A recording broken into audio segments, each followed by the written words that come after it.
Hello everyone, welcome. Session 25 start करते हैं। Session 25 start करने से पहले मेरी रिक्वेस्ट है कि आप लोग एक बार सेशन 4 को गो थ्रू जरूर कीजिएगा। मैं आप लोगों की थोड़ी मदद कर देता हूँ। सेशन 24 में 10 एडजेक्टिव्स हैं, तो क्योंकि ये एडजेक्टिव हैं तो जाहिर सी बात है ये किसी नाउन को डिस्क्राइब करेंगे। नाउन को डिस्क्राइब करने का क्या मतलब है? नाउन को डिस्क्राइब करना मतलब किसी क्वालिटी को डिस्क्राइब करेंगे, किसी कंडीशन को, किसी कंसेप्ट को, या किसी सोच, किसी परंपरा, किसी एक्शन, किसी एक्ट, किसी प्लेस, पर्सन या थिंग को डिस्क्राइब करेंगे। ठीक है, तो इस सेशन में जो एडजेक्टिव्स दिए गए हैं वो स्पीच हैबिट्स को डिस्क्राइब करते हैं। जैसे कोई कम बोलता है, कोई कन्वर्सेशन में पार्ट ही नहीं लेना चाहता, कोई बहुत ज़्यादा बकवास करता है, कोई बहुत ज़्यादा फ्लुएंटली बात करता है, किसी के मुंह से बात नहीं निकल रही है। उस तरह की क्वालिटी को डिस्क्राइब करेंगे। ये 10 एडजेक्टिव्स हैं। तो यहाँ पर लेफ्ट हैंड साइड में क्वालिटी मेंशन किए गए हैं, राइट हैंड साइड में उसके कॉरस्पॉन्डिंग एडजेक्टिव्स हैं। ठीक है, तो एक एक करके देखते हैं। पहली क्वालिटी साइलेंस, अनरिस्पॉन्सिवनेस। वो रिस्पॉन्स ही नहीं देता, वो रिस्पॉन्ड करना ही नहीं चाहता। उसके लिए जो एडजेक्टिव है वो है टैसीटर्न। एक बार इसकी डेफिनेशन देखते हैं। ऑक्सफोर्ड डिक्शनरी टैसीटर्न को कुछ इस तरह से डिफाइन करती है। Adjective, tending not to say very much, ज़्यादा नहीं बोलता। ठीक है, इन a way that seems unfriendly, ऐसा लगता है कि वो अनफ्रेंडली है। इन a way that seems unfriendly. तो टैसीटर्न, वो कन्वर्सेशन में पार्ट ही नहीं लेना चाहता, वो बात करना ही नहीं चाहता। उस क्वालिटी को डिस्क्राइब करने के लिए हम जिस एडजेक्टिव का यूज़ करेंगे वो है टैसीटर्न। ओके, इन 10 एडजेक्टिव्स को आपको याद नहीं करने, जब हम इन्हें रूट वर्ड से पढ़ेंगे तो ये अपने आप याद हो जाएंगे। ठीक है, अभी के लिए बस आप सुन लीजिए। ठीक है, taciturn is tending not to say very much in a way that seems unfriendly. Okay, अगली क्वालिटी है इकोनॉमी, ब्रेविटी, मीनिंगफुलनेस। इकोनॉमी का क्या मतलब होता है? इकोनॉमी का मतलब होता है a way of using as little of something as possible. किसी चीज़ को कम से कम, जितना हो सके उतना कम यूज़ करना। ब्रीविटी का क्या मतलब होता है? इसकी डेफिनेशन देखते हैं, ऑक्सफोर्ड कैसे डिफाइन करता है इसको। ब्रीविटी हो गया, क्योंकि ये नाउन है तो जाहिर सी बात है किसी क्वालिटी, किसी कंडीशन को नाम देना हो गया। तो the quality of using few words when speaking और राइटिंग। इसका सिनोनिम हो गया कंसाइजनेस, मतलब कम शब्दों में अपनी बात को कहना, बिल्कुल उतना कहना। मान लीजिए कोई ऐसा पर्सन है जो कि 2 शब्दों में 4 बातें कह रहा है, उसके लिए हम यूज़ करेंगे, उस क्वालिटी की बात हो रही है वहाँ पर, और उसके लिए जो शब्द यूज़ करेंगे वो है लैकॉनिक। ठीक है, मीनिंगफुलनेस मतलब कि उसकी बातों की क्वांटिटी कम है लेकिन क्वालिटी बहुत ज़्यादा है, वो 2 शब्दों में ही 4 बातें कह जाता है, उसके लिए हम यूज़ करेंगे लैकॉनिक। ठीक है, नेक्स्ट क्वालिटी देखते हैं, ऑकवर्डनेस, स्पटरिंग, इनकोहेरेंस। इसके लिए जो एडजेक्टिव है वो है इनआर्टिकुलेट।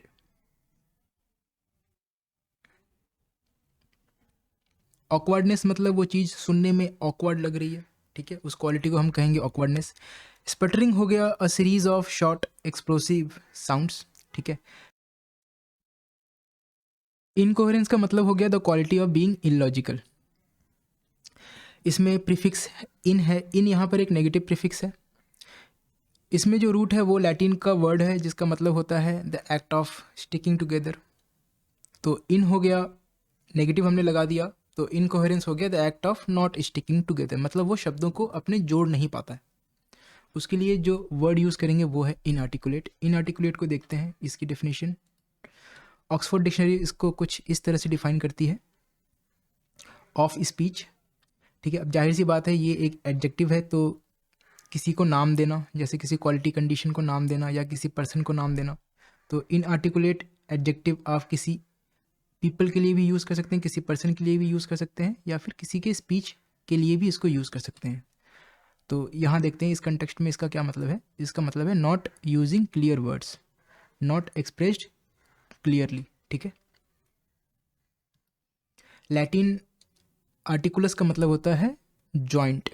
तो इनआर्टिकुलेट हो गया कि वो ठीक से जॉइंट नहीं कर पा रहा है शब्दों को, उसके लिए हम यूज़ करेंगे एडजेक्टिव इनआर्टिकुलेट।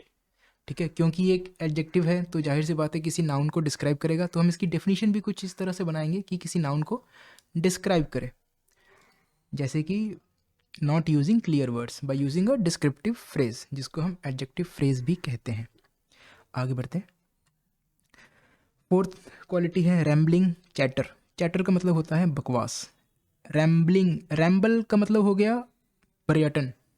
ठीक है, मतलब उसकी बातें इधर उधर बकवास की तरह उसकी बातें इधर उधर घूम रही हैं, वो पॉइंट पर बात नहीं कर रहा है, वो बकवास कर रहा है, इधर उधर की बातें कर रहा है, उसके लिए हम यूज़ करेंगे एडजेक्टिव गैरुलस। ठीक है, गैरुलस की डेफिनेशन देखते हैं। ये कैम्ब्रिज की डेफिनेशन है। गैरुलस का मतलब हो गया, कैम्ब्रिज कुछ इस तरह से इसको डिफाइन करता है, adjective having the habit of talking a lot specially about things that are not important, वो अनइम्पॉर्टेंट बातें करता है, उसके लिए हम यूज़ करेंगे गैरुलस। ठीक है, चैटर मतलब बकवास। हैकनेड अनओरिजिनल फ्रेजोलॉजी, इस क्वालिटी के लिए वर्ड है हमारे पास बैनल। हैकनेड का मतलब होता है साधारण। ओके, बैनल को देखते हैं किस तरह से, क्या डेफिनेशन है इसकी। ऑक्सफोर्ड कुछ इस तरह से डिफाइन करता है, ये ब्लू वाली डेफिनेशन ऑक्सफोर्ड की है, ये ब्लैक वाली कैम्ब्रिज की है। तो ऑक्सफोर्ड की पहले देखते हैं। ऑक्सफोर्ड कैसे डिफाइन करता है, वेरी ऑर्डिनरी, बहुत ही साधारण, and containing nothing that is interesting और इम्पॉर्टेंट। इतना साधारण है, कुछ भी नया नहीं है कि वो सुनने में बहुत ही ऑर्डिनरी, बहुत ही बोरिंग लगता है। ठीक है, कैम्ब्रिज इसको कुछ इस तरह से डिफाइन करता है, banal is adjective means boring, ordinary and not original. ठीक है, मतलब वो बात तो नहीं कर रहा है लेकिन इस तरह से बता रहा है कि बोरिंग लग रही है सुनने में, उसके लिए हम यूज़ करेंगे बैनल। ठीक है, अब वर्डिनेस रिपीटिशसनेस, अगर कोई ऐसा पर्सन है जो चीज़ों को बार बार फ्रेज रीफ्रेज अलग अलग एग्जाम्पल दे करके अलग अलग एंगल से समझा रहा है, उसके लिए जो वर्ड यूज़ करेंगे वो है वर्बोस। फ्लुएंसी रैपिडिटी, अगर कोई बहुत ही फ्लुएंटली अपनी बातों को कह रहा है उसके लिए हम यूज़ करेंगे वॉल्यूबल। ठीक है, लॉजिक क्लैरिटी परसुएसिवनेस, अगर किसी के बातों में लॉजिक है, परसुएसिवनेस है, ऐसी ताकत है जो किसी दूसरे को कन्विंस कर सके, उसके लिए जो वर्ड यूज़ करेंगे वो है कोजेंट। अभी याद नहीं करने, आपको याद हो जाएंगे, don't worry. Noise vehemence, vehemence का मतलब होता है it's a noun, E N C is a noun forming suffix, तो वेहेमेंस हो गया फोर्सफुलनेस, मतलब मान लीजिए किसी की बातों में लॉजिक नहीं है, लॉजिक ना होने की वजह से वो अपनी बातों को ज़ोर से बोलेगा, सामने वाले के लेवल से ऊंचा बोलेगा, क्योंकि उसकी बातों में लॉजिक नहीं है, तो somehow he has to do something. ठीक है, तो जब वो ऐसा करता है हम उसके लिए, मतलब वो फोर्स का यूज़ करता है इंस्टेड ऑफ लॉजिक, उस केस में हम जो वर्ड यूज़ करेंगे वो है वोसिफेरस। ठीक है, नेक्स्ट क्वालिटी है टॉकेटिवनेस। टॉकेटिवनेस, किसी भी तरह की टॉकेटिवनेस के लिए हम यूज़ करेंगे एडजेक्टिव लोक्वेशियस। ठीक है, अच्छा एक बार मैं और बता दूं, टैसिटर्न हो गया, वो कन्वर्सेशन में पार्ट ही नहीं लेना चाहता। लैकोनिक हो गया, वो दो बातों में चार बातें कह जाता है। ठीक है, इनआर्टिकुलेट, इनआर्टिकुलेट वो ठीक से बात नहीं कह पा रहा है। ठीक है, हो सकता है कि हो सकता है किसी तरह का फियर, किसी तरह के इमोशंस के इन्फ्लुएंस की वजह से वो अपनी बातों को रख नहीं पा रहा है, उस केस में हम यूज़ करेंगे इनआर्टिकुलेट, फ्रॉम लैटिन आर्टिकुलस, जिसका मतलब होता है जॉइन। गैरुलस, गैरुलस हो गया रैम्बलिंग चैटर, अगर कोई बकवास कर रहा है उस केस में हम यूज़ करेंगे गैरुलस। बैनल हो गया बोरिंग, अनओरिजिनल,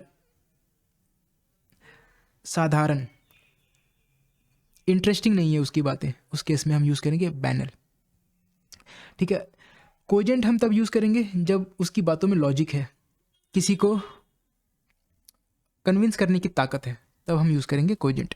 ठीक है, अच्छा यहाँ पर चार पांच वर्ड्स हैं, गैरुलस, वर्बोस, वॉल्यूबल और लोक्वेशियस, ये चारों वर्ड हम किसी के ज़्यादा बात करने के लिए यूज़ करते हैं, लेकिन इन चारों वर्ड्स में फोकस का डिफरेंस है। वो डिफरेंस क्या है? अगर कोई पर्सन बकवास करता है तो उसके लिए हम गैरुलस यूज़ करेंगे, ठीक है। अगर कोई ऐसा पर्सन है जो ज़्यादा बातें तो कर रहा है, लेकिन वो अपने बातों को फ्रेज रीफ्रेज कई कई एंगल से, मान लीजिए कोई यूनिवर्सिटी का प्रोफेसर है, ठीक है, तो डेफिनेटली वो किसी टॉपिक पर अगर वो लेक्चर दे रहा है, बच्चों को समझा रहा है, तो उस चीज़ के लिए वो बार बार उस टॉपिक पर जब बात कर रहा है तो बार बार चीज़ों को फ्रेज करेगा, रिफ्रेज करेगा, अलग अलग एग्जाम्पल देगा, अलग अलग एंगल से समझाने की कोशिश करेगा, ठीक है। तो वो बकवास तो नहीं कर रहा ना, वो ठीक है, वो ज़्यादा बात कर रहा है, जिस तरह से मैं अलग अलग एग्जाम्पल दे करके कोशिश करता हूँ कि आप लोगों को समझाऊँ, ठीक है।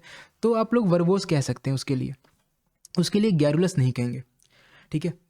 वॉल्यूबल भी बहुत बात करते हैं, लेकिन वो फ्लुएंटली, जब हमारा फोकस इस बात पर है कि वो फ्लुएंटली अपनी बातों को कह रहा है, उस केस में हम यूज़ करेंगे वॉल्यूबल, ठीक है।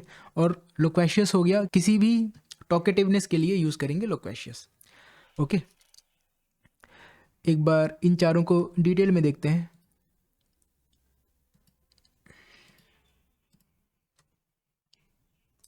यस, ये मेरे पास स्नैपशॉट जो है ये वर्ड पावर मेड इजी का ही है, एक बार देखते हैं इसे।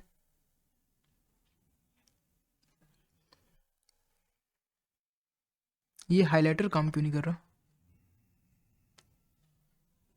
क्योंकि ये इमेज है। अच्छा, ठीक है, okay.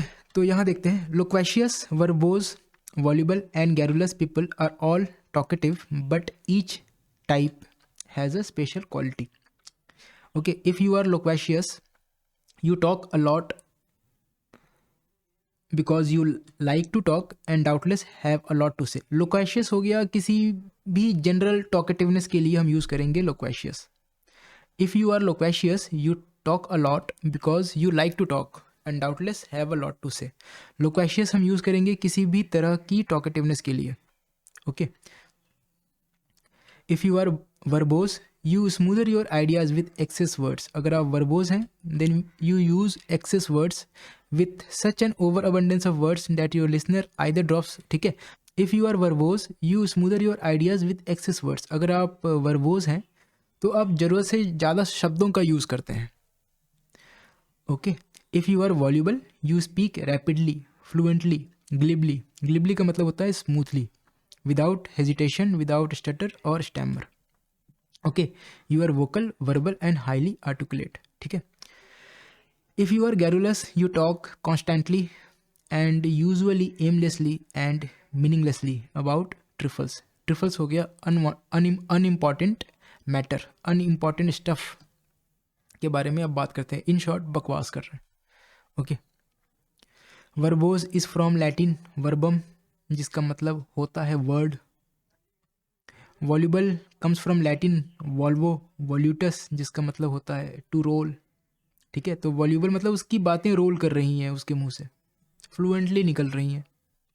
And garrulous derives from Latin garrio to chatter, chatter मतलब बकवास, ओके। सेशन 25 करते हैं। आप लोग मेक श्योर कि ये अच्छा, इसको ना टैसी टर्न कहेंगे, टैकी टर्न नहीं कहेंगे, ठीक है। मेक श्योर आप ये चैप्टर को पढ़ लें, ठीक है। आज टाइम मिला है तो मैं डायरेक्ट सेशन 25 करा रहा हूँ। वैसे I think I have explained enough, मैंने काफ़ी अच्छे से मैंने इसको एक्सप्लेन किया है। आप लोग मेक श्योर एक्सरसाइजेस ज़रूर कीजिएगा। सेशन 25 करते हैं, ऑरिजिन्स एंड रिलेटेड वर्ड्स। चलिए सेशन 25 स्टार्ट करते हैं, origins and related words. About keeping one's mouth shut. पहला वर्ड था हमारा taciturn. Taciturn is from a Latin verb taceo, meaning to be silent, okay. Taciturn is an adjective जिसका मतलब होता है tending not to say very much, okay. Taciturn को समझते हैं। टैसीटर्न हम तब यूज़ करेंगे जब कोई ऐसा पर्सन है जो कि कन्वर्सेशन में पार्ट ही नहीं लेना चाहता, वो रिस्पॉन्स ही नहीं कर रहा है, वो नहीं बोल रहा है, वो अलग बात है। वो चुप बैठा है, चुप बैठना अलग बात होती है, बात ना करना अलग बात होती है। वो सुन ही नहीं रहा, वो कन्वर्सेशन का पार्ट है ही नहीं, वो कन्वर्सेशन में पार्ट ही नहीं लेना चाहता, वो कन्वर्सेशन का हिस्सा बनना ही नहीं चाहता। तब उस केस में हम यूज़ करेंगे taciturn. Okay, he is not a part of the conversation. और and is one of those words whose full meaning cannot be expressed by any other combination of syllables। हालांकि टैसिटर्न के कई सारे सिनोनिम्स हैं, लेकिन किसी भी वर्ड का इस हद तक कन्वर्सेशन से कटा हुआ होना नहीं बताता है जिस तरह से टैसिटर्न बताता है। It has many synonyms but no other word indicates the permanent, habitual and temperamental disinclination to talk implied by taciturn. ठीक है, सिनोनिम्स इसके कौन कौन से हैं? It has many synonyms, among them silent, uncommunicative, reticent, इसको याद रखिएगा, reticent, reserved, secretive, close lipped and close mouthed. ED is an adjective forming suffix जो कि इंग्लिश का खुद का है, जो किसी कैरेक्टरिस्टिक्स का होना बताता है।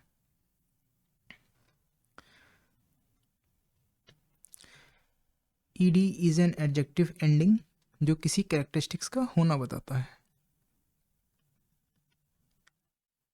ठीक है, जैसे कि इक्वल साइडेड हो गया,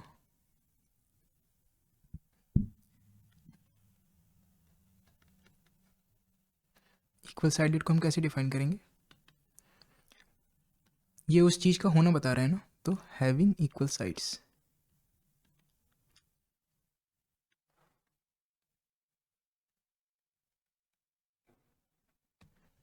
या फिर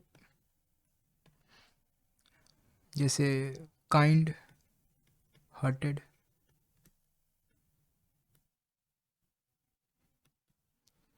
तो having a kind heart, it's an adjective. Parts of speech को आप जरूर लिखिएगा, हैविंग अ काइंड हार्ट। ठीक है, ये इंग्लिश का खुद का है। वैसे तो मेजॉरिटी ऑफ द प्रीफिक्सेस हमारे लैटिन और फ्रेंच से आते हैं, अप्रॉक्सीमेटली 50%, क्योंकि उनका डोमिनेंस था इंग्लिश लैंग्वेज के ऊपर। 30% अप्रॉक्सीमेटली ग्रीक से आते हैं, लेकिन बाकी के जो 20% बचे वो इंग्लिश का खुद का है, प्लस और दूसरे लैंग्वेजेस से आए हैं। ठीक है, इंग्लिश खुद एक जर्मनिक लैंग्वेज है, मतलब उसकी पेरेंट लैंग्वेज जर्मन लैंग्वेज है। ओके, जैसे कि डिजीज हो गया, हैविंग डिजीज, या फिर having the disease, having that particular disease. Okay, ED is an adjective forming suffix. तो close lipped and close mouthed. अब क्योंकि ये टैसिटर्न एडजेक्टिव है तो जाहिर सी बात है इसके सिनोनिम्स भी सभी एडजेक्टिव्स ही होंगे। ओके, इसको एक बार पढ़ते हैं। अच्छा, मैं उम्मीद करता हूँ आप लोगों ने सेशन 24 में जो डिस्क्रिप्टिव फ्रेज, जो डिस्क्रिप्टिव पैराग्राफ दिया है हर वर्ड्स के लिए, वो आपने ज़रूर पढ़ा होगा, क्योंकि देखिए उसका पढ़ना ज़रूरी है। तो आप लोग मेक श्योर एक बार पढ़ लें इन वर्ड्स को बेटर समझने के लिए। Okay, if you let your mind play over some of the taciturn people you know, you will realize that their abnormal disinclination or conversation makes them seem morose, sullen and unfriendly। morose का मतलब होता है ill tempered, bad tempered। sullen का भी मतलब वही होता है and unfriendly। ऐसा लगता है कि वो unfriendly है, ऐसा लगता है कि bad tempered है उनका जब वो conversation हम उनसे बात करते हैं तो, क्योंकि वो कन्वर्सेशन में पार्ट नहीं ले रहे हैं। जब हम उनसे कन्वर्सेशन करते हैं तो ऐसा लगता है कि वो बैड टेम्पर्ड है, कुछ कहते ही नहीं है, रिस्पॉन्स ही नहीं करते। कैल कुलिक्स टैसिटर्निटी। कैल कुलिक्स अमेरिका के प्रेसिडेंट थे, 30th प्रेसिडेंट। मुझे और ज़्यादा इनके बारे में नहीं पता। अब क्योंकि नॉर्मन लुइस अमेरिकन ऑथर है तो वो अपने देश के ही एग्जाम्पल्स देंगे। अगर हम इंडिया की बात करें तो हमारे डॉक्टर मनमोहन सिंह, ठीक है, वो भी कम बात करते थे। लेकिन क्या उनको टैसीटर्न कहेंगे? मुझे नहीं पता उनको कहेंगे या नहीं कहेंगे, क्योंकि टैसीटर्न का मतलब होता है कन्वर्सेशन में पार्ट ही ना लेना। उस कैरेक्टरिस्टिक्स को बताने के लिए हम यूज़ करते हैं टैसीटर्न। तो सिर्फ चुप रहने को नहीं कहेंगे, ठीक है। आगे बढ़ते हैं। कॉल, कुलिग्स, टैसीटर्निटी। टैसीटर्निटी हो गया noun, ITY is a noun forming suffix. तो इसको डिफाइन करते हैं। टैसीटर्निटी की डेफिनेशन हो गई unwillingness to engage in conversation.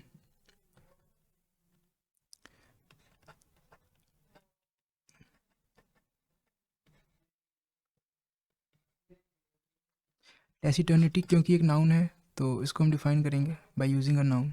तो अनविलिंगनेस, अनविलिंगनेस भी नाउन हो गया, NESS is a noun forming suffix.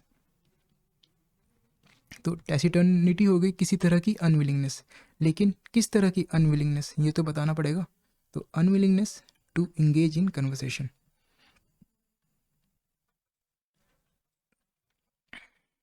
Unwillingness to engage in conversation,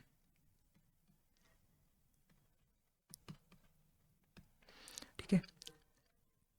टैसीटर्निटी एक नाउन था, अनविलिंगनेस भी एक नाउन है। तो टैसीटर्निटी हो गई अनविलिंगनेस, लेकिन किस तरह की unwillingness? Unwillingness to engage in conversation. आगे बढ़ते हैं। Cal Coolidge's taciturnity was world famous and no one, I am sure,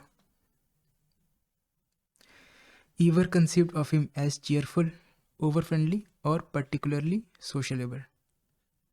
और पर्टिकुलरली सोशलेबल, जाहिर सी बात है जब वो कन्वर्सेशन में पार्ट ही नहीं ले रहे हैं तो हम उनको चीयरफुल कैसे कहेंगे, हम उनको ओवर फ्रेंडली कैसे कहेंगे, हम उनको सोशलेबल कैसे कहेंगे।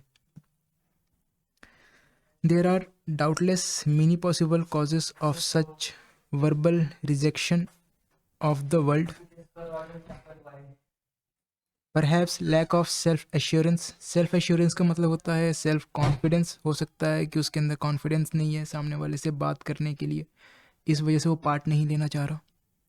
फीलिंग्स ऑफ इनएडिक्वेसी, इनएडिक्वेसी का मतलब होता है the quality of being insufficient, वो खुद को उस लायक नहीं समझ रहा या ऐसा कुछ। Feelings of hostility, excessive seriousness, बहुत ज़्यादा सीरियस है, और एक्सेसिव इंट्रोस्पेक्शन, बहुत ज़्यादा वो अंदर अंदर खुद को एग्जामिन कर रहा है, बहुत ज़्यादा। इंट्रोस्पेक्शन का मतलब होता है सेल्फ एनालिसिस, खुद को बहुत ज़्यादा सेल्फ एनालाइज कर रहा है। और just plain having nothing to say. Maybe in Coolidge's case he was saving up his words, हो सकता है इनके केस में वो अपने शब्दों को बचा रहे हों। After he did not choose to run in 1928 he wrote a daily column for the New York Herald Tribune at a rumored price of $2 a word, and according to most critics he had seemed wiser when he kept silent, ठीक है। Coolidge hailed from New England, वो New England से थे, and taciturnity in that part of the country is considered a virtue. Virtue का मतलब होता है एक ऐसा behaviour that shows high moral standards. Who knows the cause may be geographical and climatic rather than psychological, ठीक है। आगे बढ़ते हैं। Better left unsaid. अगला वर्ड है हमारे पास tacit. Tacit derives also from taceo. Tacit is an adjective जिसका मतलब होता है अनस्पोकन। लैटिन टैसियो मतलब टू बी साइलेंट, राइट, इससे बना है tacit. Tacit is unspoken, unsaid, not verbalised, जिसे हमने शब्द नहीं दिया उसे हम कहेंगे tacit. We speak of a tacit agreement, a tacit arrangement, tacit acceptance, tacit rejection, tacit assent, tacit refusal, etc. A person is never called tacit. Tacit को देखते हैं कैसे डिफाइन करेंगे। ऑक्सफोर्ड डिक्शनरी इसे कुछ इस तरह से डिफाइन करती है। Tacit usually before a noun, वो नाउन क्या हो सकता है? किसी तरह का agreement, arrangement, acceptance, rejection, okay, हम उसके लिए यूज़ करेंगे वो अग्रीमेंट, एक्सेप्टेंस या rejection that is suggested indirectly और understood rather than said in words, जिसे हम शब्द नहीं देते हैं, जिसे शब्दों को देने की जरूरत ना पड़े, तो टैसिट का मतलब हो गया अनस्पोकन या फिर unsaid.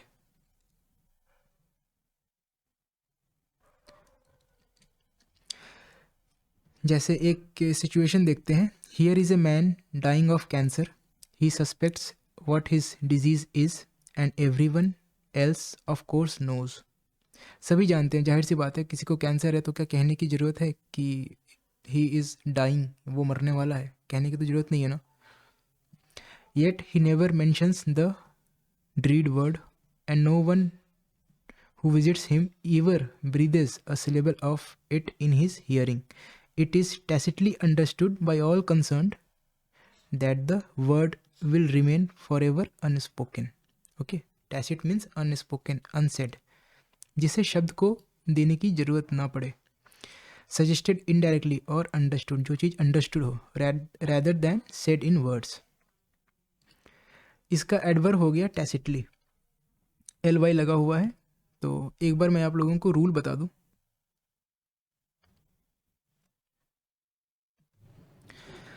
L Y prefix, sorry, L Y suffix के बारे में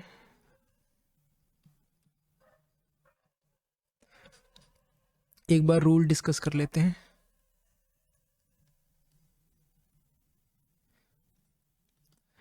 रूल ये कहता है कि अगर कोई एडजेक्टिव है उसके बाद एल वाई सफिक्स लगा करके अगर कोई वर्ड बनता है, अगर कोई वर्ड बनता है तो वो वर्ड एडवर्ब होगा। हम एडजेक्टिव के बाद एल वाई लगा करके अगर कोई वर्ड बना सकते हैं तो वो वर्ड एक एडवर्ब होगा, ठीक है। फॉर एग्जाम्पल, टैसिट के बाद हमने एल वाई लगा दिया तो टैसिटली,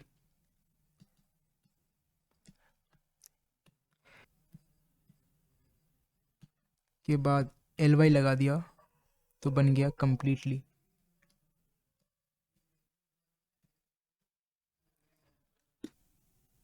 रूल क्या नहीं कहता, रूल ये नहीं कहता कि हर एक वर्ड जिसके लास्ट में एल वाई लगा हुआ है वो एडवर्ब होंगे ही होंगे, ठीक है। जैसे कि कुछ वर्ड्स देखते हैं जिनके लास्ट में एल वाई तो है लेकिन वो एडवर्ब नहीं, एडजेक्टिव्स हैं। जैसे कि लाइकली, इसके लास्ट में एल वाई लगा हुआ है लेकिन इट्स एन एडजेक्टिव। जैसे अ लाइकली स्टोरी,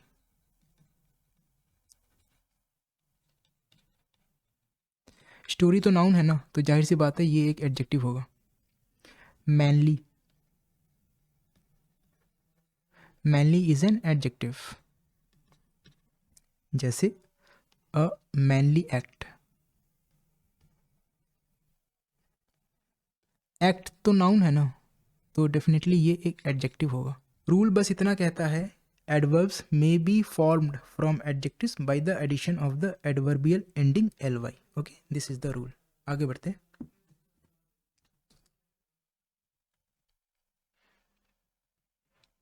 ओके, तो टैसिटली को डिफाइन करते हैं, इसकी डेफिनेशन रह गई।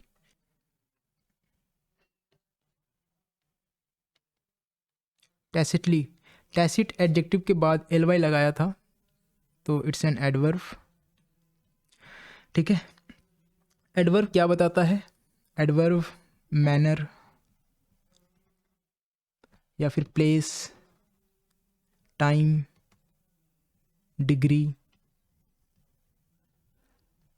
एट्सेट्रा, इन सब चीज़ों को बताता है, राइट। तो इसकी डेफिनेशन भी हम अकॉर्डिंगली फॉर्म करेंगे। तो टैसिटली की डेफिनेशन हो जाएगी इन अ tacit manner.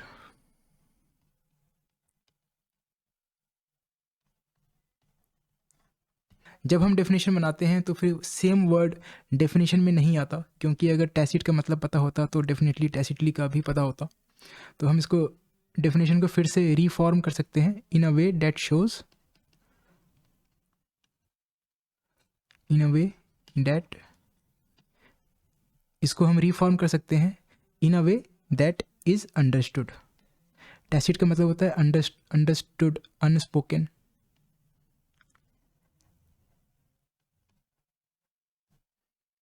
Unsaid,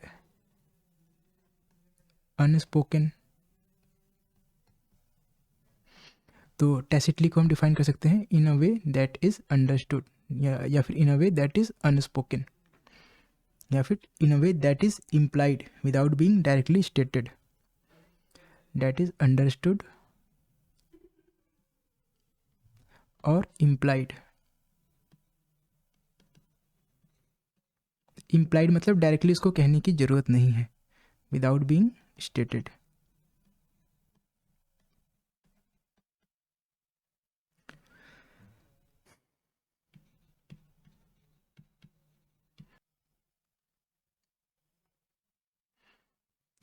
It is tacitly understood by all concerned that the word will remain forever unspoken. Such a situation today, however, may or may not be typical. That appears to be growing tendency among physicians and family to be open and honest with people who are dying. ठीक है, consider another situation. एक और situation है, आप लोग इसे पढ़ लीजिएगा। ठीक है, आगे बढ़ते हैं। The noun is tacitness. NESS is a noun forming suffix. तो टैसिटनेस की डेफिनेशन होगी the state of being understood. ठीक है, टैसिट तो हो गया अनस्पोकन, अनसेड, तो the state of being unspoken, the state of being unsaid, the state of being understood. तो हाँ, the noun is tacitness. The noun is tacitness. Bear in mind that you can transform any adjective into a noun bye adding NESS, though in many cases there may be a more sophisticated और more common noun suffix. हम किसी भी word को किसी भी adjective को noun में convert कर सकते हैं, नाउन फॉर्म कर सकते हैं, हम किसी भी एडजेक्टिव से नाउन फॉर्म कर सकते हैं बाय एडिंग NESS। ठीक है, आगे बढ़ते हैं। Changing the A of the root taceo to I, TACEO, A की जगह हमने कर दिया आई, तो ये बन गया TICEO। And adding the prefix RE, RE का मतलब होता है अगेन, जैसे कि repeat. And the adjective ending ENT is an adjective ending, लेकिन ध्यान रखिएगा ये नाउन फॉर्मिंग भी होता है। ठीक है, यहाँ पर हम एज एन एडजेक्टिव यूज कर रहे हैं। We can construct the English word reticent. Reticent मैंने आपको कहा था याद करने के लिए, ये टैसिटर्न का सिनोनिम है, रेटिसेंट यहाँ पर है। इसकी डेफिनेशन देखते हैं। रेटिसेंट को ऑक्सफोर्ड कैसे डिफाइन करता है? अच्छा, टैसिटर्न की डेफिनेशन क्या थी? टैसिटर्न का मतलब था कि वो पर्सन कन्वर्सेशन में पार्ट ही नहीं लेना चाहता, लेकिन रेटिसेंट का मतलब है कि वो चुप रहता है। Unwilling to tell people about things, इसका सिनोनिम हो गया रिजर्व्ड, अनकम्युनिकेटिव। कैम्ब्रिज देखते हैं इसको कैसे डिफाइन करता है। रेटिसेंट की डेफिनेशन है unwilling to speak about your thoughts और फीलिंग्स। टैसिटर्न की डेफिनेशन क्या थी? टैसिटर्न का तो मतलब था कि वो कन्वर्सेशन में पार्ट ही नहीं लेना चाहता, लेकिन रेटिसेंट का मतलब ये नहीं है। रेटिसेंट का मतलब ये है कि बस वो अपने थॉट्स, अपने फीलिंग्स को कहता नहीं है। Unwilling to tell people about things या फिर unwilling to speak about your thoughts और फीलिंग्स, ये रेटिसेंट की डेफिनेशन है। Correct. So someone is reticent who prefers to keep silent, whether out of shyness, embarrassment, or fear of revealing what should not be revealed. Okay. The idea of againess in the prefix has been lost in the current meaning of the word. वैसे तो री का मतलब again होता है, लेकिन इस word में री का मतलब कुछ भी नहीं है। Okay, the idea of againess in the prefix has been lost. We have frequently made nouns out of ENT adjectives. Write the two possible noun forms of reticent. Reticent का नाउन लिखते हैं, इसका हो जाएगा रेटिसेंस या फिर रेटिसेंसी।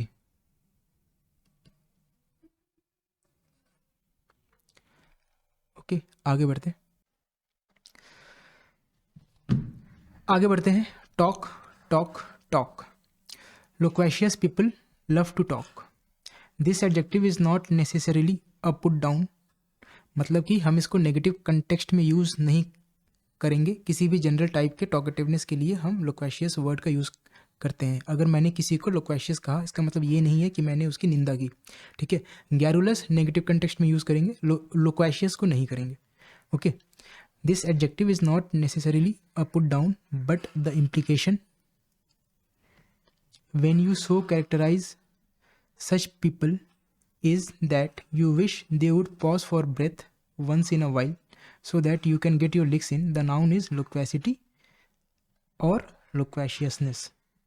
The word derives from Latin locor जिसका मतलब होता है to speak, a root found also in soliloquy और भी कई सारे हैं, ठीक है। पहले लोक्वेशियस को देखते हैं ऑक्सफोर्ड इसको किस तरह से डिफाइन करता है। Loquacious is an adjective, OUS is an adjective forming suffix. ये ऑक्सफोर्ड की डिफिनीशन है। लोक्वेशियस इज एन एडजेक्टिव जिसका मतलब होता है टॉकिंग अ लॉट, सिनोनिम हो गया टॉकेटिव, ठीक है। एक बार इसके डेफिनेशन को हम देखते हैं, ये डेफिनेशन बनी कैसे।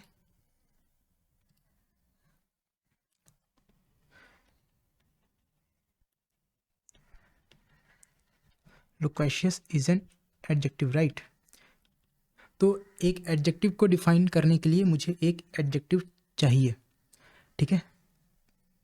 टॉक एक वर्ड है विच इज़ अ वर्ब, वैसे ये नाउन भी होता है।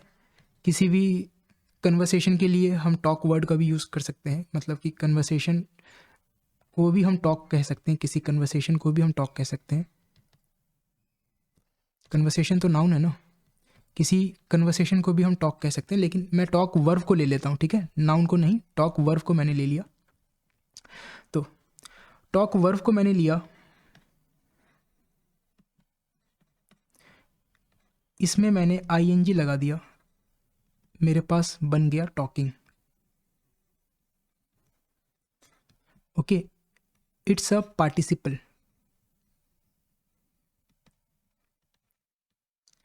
ओके। पार्टिसिपल क्या होते हैं? They are ING forms of the verb that are used as an adjective.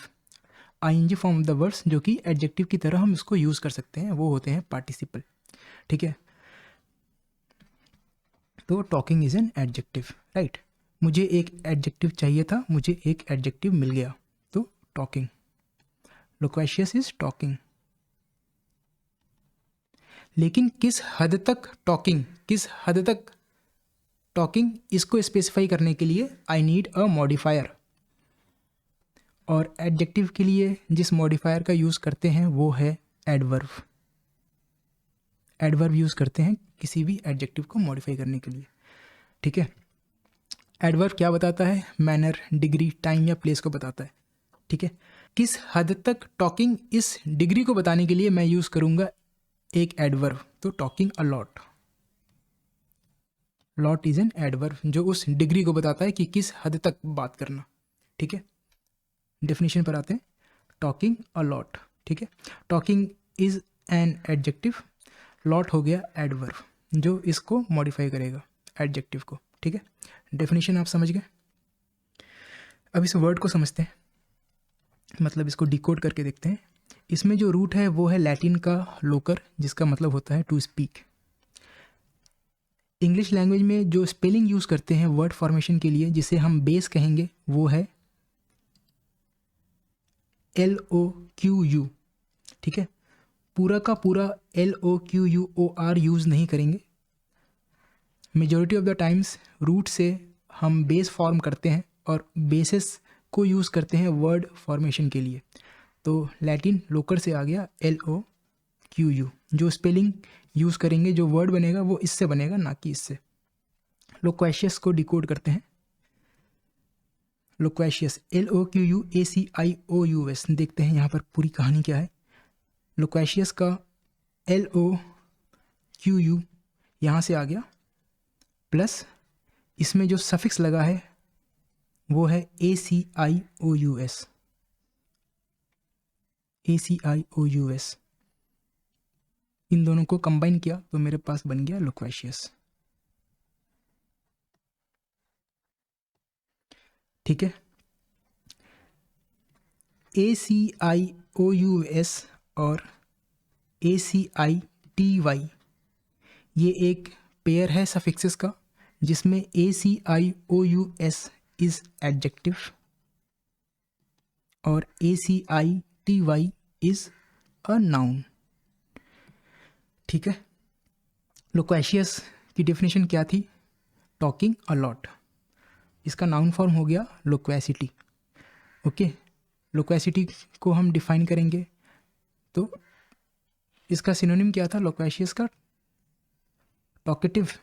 इसका नाउन फॉर्म हो जाएगा लोक्वेशियस का नाउन फॉर्म, इसका सिनोनिम था टॉकेटिव, इसका नाउन फॉर्म हो जाएगा टॉकेटिवनेस। तो लोक्वेसिटी को हम कह सकते हैं टॉकेटिवनेस।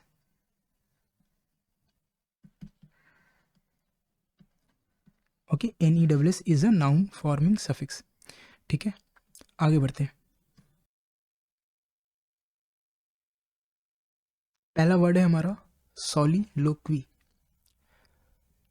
सॉलिलोक्वी की डेफिनेशन है a speech to oneself. इसमें दो रूट हैं, एक है लैटिन का लोकर जिसका मतलब होता है to speak, plus solus means alone. Soliloquy is a speech to oneself, और इटिमोलॉजिकली अगर मैं रूट वर्ड से मीनिंग निकालूं तो अ स्पीच व्हेन अलोन। आगे पढ़ते हैं इसको। The term soliloquy is commonly applied to utterances made in a play by characters who are speaking their thoughts aloud so the audience won't have to guess। एक बार देखते हैं Oxford इसको कैसे define करता है। Soliloquy is a speech in a play in which a character who is alone on the stage speak his or her thoughts। अगर आप लोगों ने कोई प्ले देखा हो तो कभी ऐसा देखा होगा कि कोई कैरेक्टर क्या सोच रहा है वो इस चीज़ को बोल करके बताता है ऑडियंसेस को, क्योंकि अगर वो बोलेगा नहीं तो ऑडियंस को पता नहीं चलेगा कि कहानी में क्या चल रहा है। तो उस स्पीच को कहेंगे सॉलिलोक्वी। ठीक है, रूट का होना आप जस्टिफाई कर पा रहे होंगे। It comes from Latin loquor plus solus alone. एक बार इसको हम डिकोड करके देखते हैं सॉलिलोक्वी को। LOQUOR, इससे जो बेस है वो है LOQU प्लस सॉलस। इंग्लिश लैंग्वेज में जो बेस यूज़ करते हैं इसके लिए वो है SOL। ठीक है, यहाँ तक यूज़ करते हैं SOL। तो सॉलिलोक्वी को हम देखते हैं कैसे बना। सॉलस से आ गया SOL प्लस LOQU यहाँ से आ गया,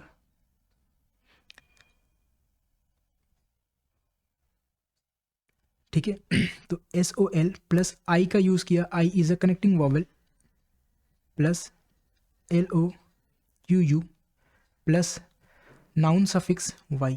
वैसे Y एक एडजेक्टिव सफिक्स भी होता है लेकिन यहाँ पर एज ए नाउन यूज़ किया है। इन सभी को कंबाइन किया तो बन गया सॉली SOL plus I connecting vowel, SOL plus connecting vowel I plus LOQU plus Y। ये बन गया हमारा सॉलिलोक्वी। ठीक है, हम कनेक्टिंग वॉवल का यूज़ करते हैं एलिमेंट्स को कंबाइन करते वक्त वर्ड के प्रोनाउंसिएशन को इजी बनाने के लिए, नहीं तो हमारी लैंग्वेज सुनने में और बोलने में टंग ट्विस्टर लगेगी। ठीक है, तो प्रोनाउंसिएशन को इजी बनाने के लिए हम कनेक्टिंग वॉवल का यूज़ करते हैं। इंग्लिश लैंग्वेज में 5 वॉवल्स होते हैं, AEIOU। पाँचों के पाँचों as a connecting vowel use होते हैं। The most commonly used connecting vowel is I। ठीक है, तो सॉलिलोक्वी को एक बार इसकी डेफिनेशन देखते हैं। A speech to oneself कैसे बना।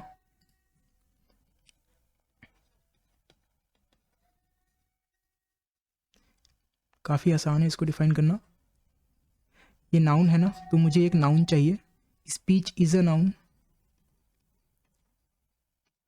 ठीक है, तो नाउन चाहिए, नाउन मिल गया। लेकिन किस तरह की स्पीच, कौन सी स्पीच, उसको स्पेसिफाई करने के लिए स्पीच टू वन सेल्फ मैंने लिख दिया, खुद से कही गई स्पीच। एक आर्टिकल लगा देते हैं, ए नाउन से पहले एक आर्टिकल लगा दिया तो इसकी डेफिनेशन हो गई पूरी, a speech to oneself. ठीक है, उस पर्सन को कहेंगे सॉलिलोक्विस्ट, और उसका प्लूरल हो गया सॉलिलोक्वीज, और इसका वर्ब हो गया सॉलिलोक्वाइज। वाई हटा करके आई जेड ई लगा दिया। I Z E is a verb forming suffix. I Z E और एफ वाई ये बहुत ही कॉमन वर्ब फॉर्मिंग सफिक्सेस हैं। और एक और है ए टी ई, लेकिन ध्यान रखिएगा A T E suffix noun adjective, noun forming और एडजेक्टिव फॉर्मिंग भी होता है वर्ब फॉर्मिंग होने के साथ साथ। ये दोनों प्योर वर्ब फॉर्मिंग सफिक्सेस हैं। ठीक है, आगे बढ़ते हैं।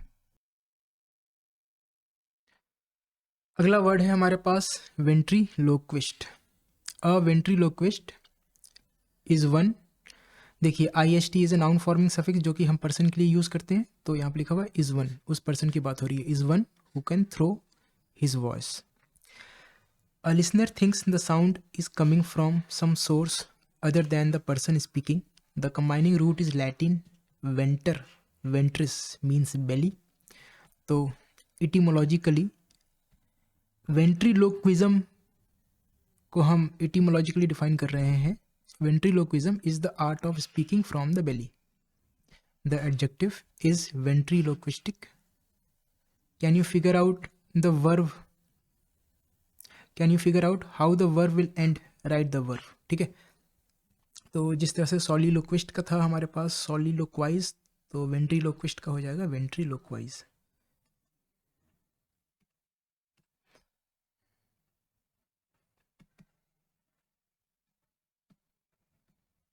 ठीक है, वेंट्रीलोक्विस्ट होता कौन है? अगर आप लोगों ने इंडियाज गॉट टैलेंट अगर देखा हो तो उसमें देखा होगा कि एक आदमी किसी पपेट के साथ आता है और वो जब पपेट का मुंह हिलाता है तो वहाँ से आवाज़ आती है। एक्चुअली वो आवाज़ आदमी खुद बोल रहा होता है तब आ रही होती है। देखते हैं ऑक्सफोर्ड इसको कैसे डिफाइन करता है। ये ऑक्सफोर्ड की डेफिनेशन है for ventriloquism. It's a noun, तो इसकी डेफिनेशन है the art of speaking without moving your lips and of making it look as if your voice is coming from a puppet और another person. ठीक है, हम उस art को कहेंगे वेंट्रीलोक्विज्म, उस पर्सन को कहेंगे वेंट्रीलोक्विस्ट। इसका एडजेक्टिव हो गया वेंट्रीलोक्विस्टिक। तो एडजेक्टिव की डेफिनेशन क्या होगी? ऑफ या रिलेटिंग टू वेंट्रीलोक्विस्ट। ठीक है, या फिर ऑफ या relating to ventriloquism. It comes from Latin venter, ventris means belly. जो बेस है वो है VENTR। ठीक है, यहाँ तक VENTR हो गया बेस, प्लस आई हो गया कनेक्टिंग वॉवल, प्लस लोकस का LOQU प्लस IST। ठीक है, इसी तरह से VENTR I connecting vowel LOQU plus ISM। ISM is the noun forming suffix जो हम उस आर्ट को बताने के लिए यूज़ कर रहे हैं। ठीक है, इसमें हमने IC लगा दिया तो बन गया एडजेक्टिव वेंट्रीलोक्विस्ट में, और वर्ब बनाने के लिए IZE लगा दिया। IZE is the verb, IZE is verb forming suffix. ठीक है, वेंट्रीलोक्विज्म में वेंटर रूट का होना कैसे जस्टिफाई करेंगे? क्योंकि उस पर्सन को ये बताना है कि आवाज़ उसके मुंह से नहीं आ रही है, तो आखिर आवाज़ आ कहाँ से रही है? उसके बेली से आ रही है, इसलिए इसमें रूट है वेंट्रिस का बेली। अगला वर्ड है हमारे पास कोलोक्वियल। ठीक है, देखते हैं ऑक्सफोर्ड इसको कैसे डिफाइन करता है। It's an adjective, AL is an adjective ending. तो इसका कंटेक्स्ट है ऑफ वर्ड्स एंड लैंग्वेज, हम इसको वर्ड्स के लिए यूज़ करेंगे। इसकी डेफिनेशन है, क्योंकि ये एक एडजेक्टिव है तो एडजेक्टिव एक नाउन को डिस्क्राइब करता है, तो इसकी डेफिनेशन भी हम इस तरह से फॉर्म करेंगे कि ये किसी नाउन को डिस्क्राइब करे। ओके, तो इसकी डेफिनेशन हो गई यूज्ड इन कन्वर्सेशन, जिसे हम डेली कन्वर्सेशन के लिए यूज़ करेंगे, but not in formal speech और राइटिंग, जिसे हम फॉर्मल स्पीच या राइटिंग के लिए यूज़ नहीं करेंगे। मतलब वो वर्ड्स जिसे मैं अपने दोस्तों के साथ बात करने के लिए यूज़ करूँगा, अपने मैनेजर के साथ बात करने के लिए यूज़ नहीं करूँगा। उन वर्ड्स के लिए जिस एडजेक्टिव उन वर्ड्स के लिए मैं कोलोक्वियल एडजेक्टिव का यूज़ कर सकता हूँ, ठीक है। तो colloquial combines loquor means to speak with the prefix con, con plus LOQU plus I connecting vowel plus AL is adjective ending, ठीक है। तो CON का हमने कर दिया है COL, N की जगह हमने उसको COL कर दिया। क्यों किया? Con is spelled COL before a root starting with L, language के प्रोनाउंसिएशन को आसान बनाने के लिए। बहुत बार ऐसा होता है कि हम जब प्रीफिक्स को बेस के साथ कंबाइन करते हैं तो प्रीफिक्स का साउंड बेस के साउंड के साथ मैच हो जाए और वर्ड्स बोलने में आसान लगे, सुनने में आसान लगे, इसलिए हम प्रीफिक्स के स्पेलिंग को चेंज कर देते हैं, उसका साउंड बेस के साउंड के साथ मैच हो जाए, ठीक है। CON is spelled COL before a root starting with L, COR before a root starting with R, COM before a root starting with M, P और B, ठीक है। आई थिंक ये रूल मैंने आप लोगों को बताया है पहले, ठीक है। When people speak together, they are engaging in conversation and their language is usually more informal and less rigidly grammatical than what you might expect in writing or in public addresses, ठीक है। Colloquial patterns are perfectly correct. They are simply informal and suitable for everyday conversation, ठीक है। जो informal speech है उसके लिए हम इस एडजेक्टिव का यूज़ करते हैं। इनफॉर्मल स्पीच मतलब उसमें कोई गाली गलौज नहीं होता, बस वो इनफॉर्मल होता है जो कि एवरीडे कन्वर्सेशन में हम यूज़ करते हैं, ना कि किसी ऑफिशियल कामकाज के लिए, ना कि किसी मैनेजर से बात करने के लिए, ओके। आई होप आप समझ गए होंगे, ठीक है। इसका नाउन हो गया कोलोक्वियलिज्म। अब क्योंकि ये नाउन है मुझे एक नाउन चाहिए, तो कोलोक्वियलिज्म हो गया एक ऐसा एक्सप्रेशन जो कि इनफॉर्मल है, ठीक है। एक्सप्रेशन तो नाउन है ना, इसको मैं यहाँ बता देता हूँ। A colloquialism is a conversational style expression. तो कोलोक्वियलिज्म एक नाउन था, एक्सप्रेशन भी एक नाउन है, लेकिन किस तरह का एक्सप्रेशन? जो कि कन्वर्सेशनल स्टाइल में यूज़ होता है, जो कि इनफॉर्मल है। तो कोलोक्वियलिज्म को हम लिख सकते हैं कन्वर्सेशनल स्टाइल एक्सप्रेशन या फिर इनफॉर्मल एक्सप्रेशन। मतलब इस तरह से मैं क्या कहना चाह रहा हूँ,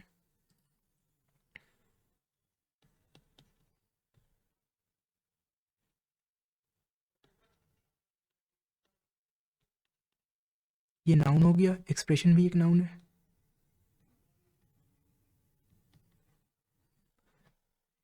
ठीक है। नाउन चाहिए हमें, नाउन मिल गया, लेकिन किस तरह का एक्सप्रेशन? कन्वर्सेशनल स्टाइल या फिर इनफॉर्मल। तो हम यहाँ पे लिख देंगे कन्वर्सेशनल स्टाइल,